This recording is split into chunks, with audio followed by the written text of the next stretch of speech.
week 5 of athletic prep powerlifting. One thing I wanted to call out here is this workout was kind of eye-opening, and I think I've been thinking about this quite a bit lately, but I just don't know if I've wanted to come to reality. And for me, I'm one of those people who less is hard work for me, and I know that sounds odd, but I thrive a little bit more on higher volume, at least so I think I do. I don't think my body necessarily does, but it's sort of mentally tough for me to cut workouts short. And I've really realized that I might be putting on too much load. It's funny because you're on Instagram, you see all these people. Well, a lot of these guys I'm watching are under 30. I'm 37.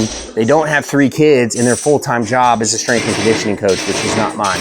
So I've got to keep that in mind. And it's not to say that I shouldn't train like this, but I do think that lower volume is probably more helpful to me, as well as just more advantageous for my life, given that how busy I am with 3 kids, a job, trying to do all this stuff.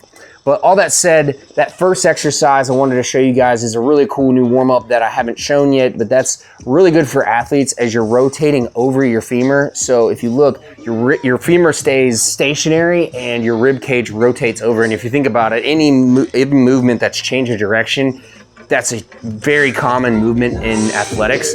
So it's a really nice drill to use. You feel it on both sides because you do both different directions.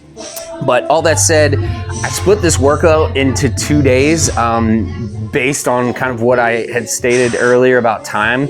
I also think what I'm going to look at doing is just shaving off anything that's not necessary. And this is kind of something I took from Will Rattel's podcast at Justify Performance, was just like getting rid of all the unnecessary accessories. So stay tuned on how we update this.